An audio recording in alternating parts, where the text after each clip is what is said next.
అందరికీ మార్నింగ్ అండి. ఈరోజు ఇంగ్లీష్ కమ్యూనికేషన్ 9000 కోర్సులో ఎపిసోడ్ 3లో భాగంగా 61 to 90 వర్డ్స్ యొక్క ఫొనెటిక్ ట్రాన్స్క్రిప్షన్ తెలుసుకోబోతున్నాం. చూడండి, దీన్ని సాధారణంగా మనం ఎయిర్ అంటుంటాం, కానీ ఎయి కాకుండా మీరు అబ్జర్వ్ చేస్తే ఏఆర్ ఏఆర్ ఏ స్వా సౌండ్, ఆర్ సైలెంట్, ఏఆర్. లేకపోతే అమెరికన్ ఇంగ్లీష్లో అయితే ఏఆర్ ఏఆర్ అని అంటాం.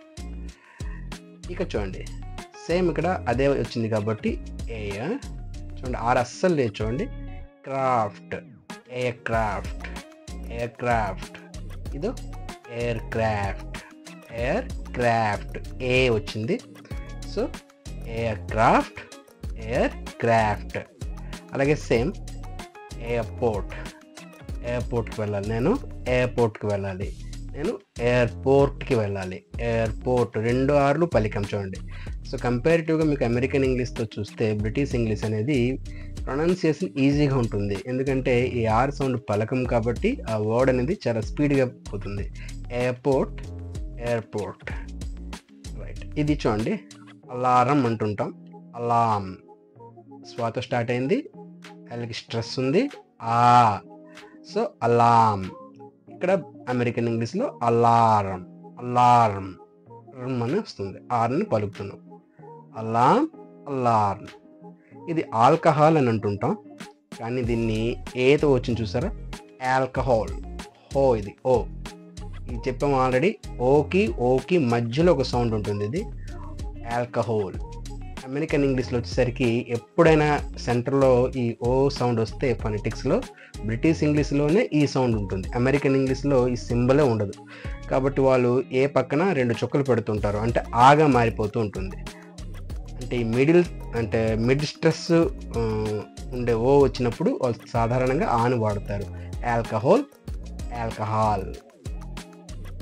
నెక్స్ట్ చూడండి, దీన్ని అలైవ్ అంటాం.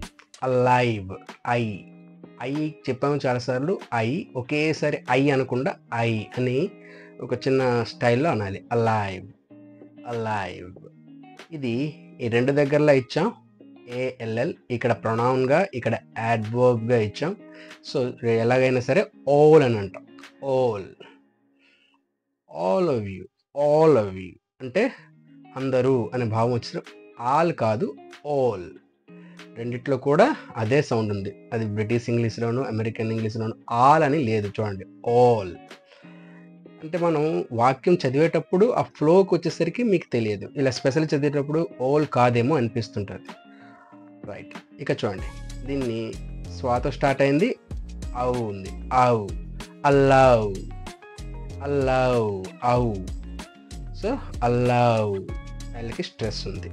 ఇక చూడండి, ఆల్రెడీ చేసి నేర్చుకున్నాం. All right, I all right, all right. అలాగే చూడండి, ఆల్మోస్ట్ అంటుంటాం, ఆల్మోస్ట్ అంటుంటాం. మళ్ళీ మీరు అబ్జర్వ్ చేస్తే ఆల్ వచ్చింది. అమెరికన్ ఇంగ్లీష్కి వచ్చేసరికి ఆల్. ఇక్కడ చిన్న విషయం ఉందండి, జనరల్గా ఈ అక్షరం వచ్చిందనుకోండి ఫొనెటిక్లో, వీళ్ళు సాధారణంగా ఇది వాడతారు. ఈ ఓకి కొన్ని డిక్షనరీలో ఆ అని ఇస్తున్నాడు, కొన్ని డిక్షనరీలో ఇదే సింబల్ వాళ్ళు కూడా వాడతారు. ఆల్మోస్ట్, ఓ ఓ, ఆల్మోస్ట్, ఆల్మోస్ట్ ఓ అని మారించండి, ఇది ఒక తేడా ఉంది. So almost, almost. Right, next దీన్ని అలౌన్, అలౌన్, అలౌన్ ఓవుగా మారింది. So alone, alone, almost. చూడండి, అలోంగ్, అలోంగ్. చూడండి, ఇక్కడ నేను చెప్తున్నాను, నిన్న చెప్పాం క్లాస్లో, మనం ఈ గాని పలకం పలికినంత వరకు వెళ్తాం. అలోంగ్, ఇదో అలోంగ్, ఓ వచ్చింది. అంటే ఈ సౌండ్ అమెరికన్ ఇంగ్లీష్లో ఉండదని చెప్పుకున్నాం, వాళ్ళు వాడితే ఓని వాడతారు లేదా ఆని వాడతారు, ఈ 2 సౌండ్లుగా మార్చుకుంటారు. So along, along. అలాగే ఇది యాడ్వర్బ్ గాను ప్రిపోజిషన్ గాను సేమ్ ప్రొనౌన్సియేషన్, ఎటువంటి డిఫరెన్స్ అయితే లేదు. Along, along. అలాగే ఇక్కడ చూడండి, సేమ్ వచ్చింది, అవు, అవు. Allowed, allowed. both British English, American English రెండింటిలో కూడా అలౌడ్. నెక్స్ట్ ఇది చూడండి, ఆల్ఫాబెట్ అంటుంటాం. దీన్ని సాధారణంగా మనం ఏమని పలకాలంటే ఆల్ఫాబెట్. ఏ దగ్గర స్ట్రెస్ ఉంది, బోత్ రెండింటిలో కూడా ఆల్ఫాబెట్ అని అంటాం. ఇక్కడ మీరు అబ్జర్వ్ చేస్తే సేమ్ వచ్చింది, ఇది యాడ్జెక్టివ్. ఎప్పుడైనా ఈ సిఏఎల్ ఈ దేనికైనా వస్తే ఈ ఏ అనేది సైలెంట్ అవుతుందండి. సో సికి ఎల్కి గ్యాప్ లేనట్టు పలకాలి. So alphabetical.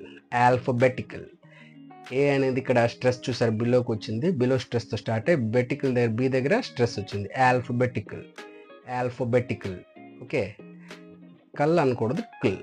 Okay, already are దగ్గర స్ట్రెస్ వచ్చింది, ఇక్కడ ఆల్రెడీ. ఆల్సో వీళ్ళు ఆల్సో అని అంటారు అమెరికన్ ఇంగ్లీష్లో. సో మనం తెలుగు వాళ్ళకి ఇది దగ్గరగా ఉంటుంది అమెరికన్ ఇంగ్లీష్ అనేది ఆల్సో. కానీ చాలా విషయాల్లో బ్రిటిష్ ఇంగ్లీష్ అనేది చాలా ఫాస్ట్గా అనిపిస్తుంది. చూడండి, ఆల్టర్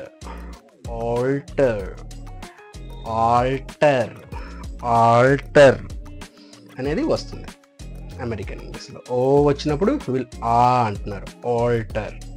నెక్స్ట్ చూడండి, దీన్ని ఆల్దో అంటుంటాం మనం, సేమ్ అలాగే ఉంది.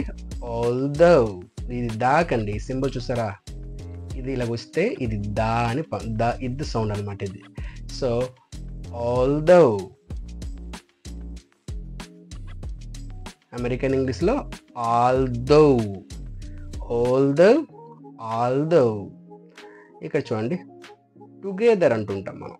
టుగెదర్ని ఈ టూని సాధారణంగా చాలామంది ట అని పలుకుతారు. అంటే మనం ఇంగ్లీష్లో కంట్రాక్షన్ అంటారు, పదాలని కలిపి పలికేటప్పుడు ఆ టూ అని లాంగ్గా కాకుండా ట, గెదర్, ఆల్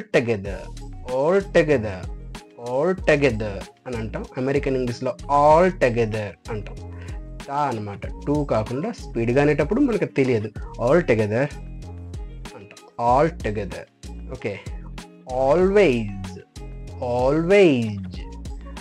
ఆల్వేజ్ ఈ జెడ్ సౌండ్ చెప్పాం కదా, జెడ్ ఉందంటే అర్థం ఇజ్గా పలకడం ఉంటుంది. ఆల్వేజ్ ఇది తెలుసు కదండి, ఏఎం అంటుంటాం. ఏ కాదు, మనం బిఫోర్గా చెప్పుకున్న ఆల్ఫాబెటిక్ అనే మనం క్లాస్లో ఏ అంటాం, దీన్ని ఎం అంటాం.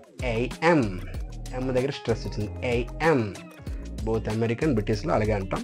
దీన్ని అమేజ్డ్ అని కాకుండా అమేజ్డ్, ఈ మేజ్ ఉందా, ఎంఏజీ, దీన్ని అమేజ్డ్ అని అంటాం. అమేజ్డ్, ఎం దగ్గర స్ట్రెస్ ఉంచండి, అమేజ్డ్ అని అంటాం. నెక్స్ట్ ఇది అమేజింగ్ అంటుంటాం. మళ్ళీ సేమ్ ఇది చాలా వరకు మీరు అబ్జర్వ్ చేయండి, చాలా దగ్గర ఇలాంటి ఎంఏతో వచ్చినవన్నీ ఏ పలుకుతూ ఉంటుంది. ఎంఏకేఈ ఉందనుకోండి, మనం ఏమంటాం, మేక్ అంటుంటాం. మేక్ కాదు, మేక్. ఎంఏడిఈ ఉందనుకోండి, మెయిడ్. ఇలాగే ఉంటుంది దాని pronunciation. So amazing, that is really amazing అని అంటాం. ఇది చూడండి, అమోంగ్ ఎలా పలకాలో కొన్ని డౌట్ ఉంటాయి మనకి ఎగ్జాక్ట్గా.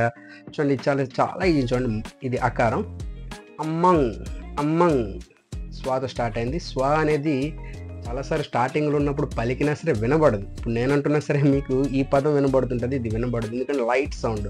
అమ్మంగ్ అని అనకూడదు, స్వా కాబట్టి అమ్మంగ్. ఇదే హైలైట్గా వినబడుతుంది, అమ్మంగ్. ఇదో అమౌంట్. ఇక చూడండి, దీన్ని సాధారణంగా మనం యాన్ అంటుంటాం, రైటే. కానీ అన్ స్వాతో స్టార్ట్ అన్, ఓన్లీ ఎన్ మాత్రమే వినబడుతుంటాయి. యాన్ ఇది వీక్ ఫామ్, ఇది స్ట్రాంగ్ ఫామ్. ఎగ్జాక్ట్గా కరెక్ట్గా అంటే ఒత్తి పలుకుతూ ఉన్నప్పుడు యాన్ అంటాం, లేకపోతే అన్ యాపిల్, ఓకే అంటాం. ఇది ఇక అసలైన సౌండ్ చూడండి, యాన్సియంట్ అని పలుకుతూ ఉంటాం, కానీ ఎగ్జాక్ట్ తప్పు పలుకుతున్నాం చూడండి, ఎయిన్సెంట్. ఇది సా, ఎన్కి సా వచ్చింది, ఇది ఈ విధంగా అనమాట. సో ఎయిన్సెంట్. సో థ్యాంక్ యూ అండి.